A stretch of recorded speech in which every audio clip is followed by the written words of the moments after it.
ngira ngo muri iyi minsi hari filime iri gusohoka iri kurebwa ku buryo buteye ubwoba, ku buryo abantu benshi bari kuvuga ko nimara igihe kingana n'icy'inzira y'umusaraba imaze, iyi filime izaba imaze kuyingayinga iyi inzira y'umusaraba. Nta yindi rero ni filime yitwa umukire w'umumiliyoneri wihinduye umukozi wo mu rugo.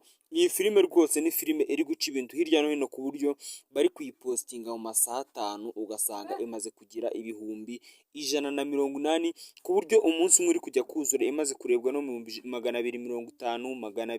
220.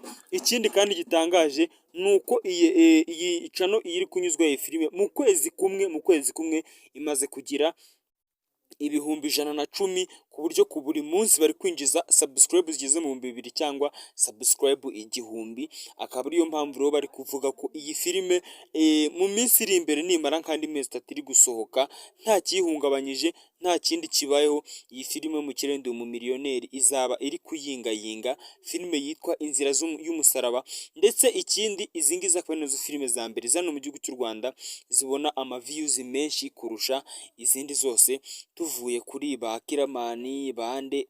Ubundi izi filime ebyiri, iyi filime y'inzira y'umusaraba n'iyi filime yitwa umukire wigize umukozi wo mu rugo, mbega nyine umumiliyoneri wigize umukozi wo mu rugo, nizo filime za mbere zano mu gihugu cy'u Rwanda zirebwa cyane. Iyi filime inyura kuri channel yitwa Press Vision Films, akaba ariyo Press ni iriya Press y'igitangazamakuru, Press Vision Films, mbega niho inyura iyi filime, ikaba ikunzwe cyane ku buryo buteye ubwoba. Niba uyifana kanda like, niba kandi wifuza no kujya kuyireba wagenda ukana. Ni filime nziza imeze neza inateguye ku buryo ureba ukavuga ngo cyaze iyi filime ifite ishusho ryiza, irimo ibyamamare, mbega nyine imeze neza ku buryo uyireba ukavuga ngo cyaze iyi filime ubundi irateguye.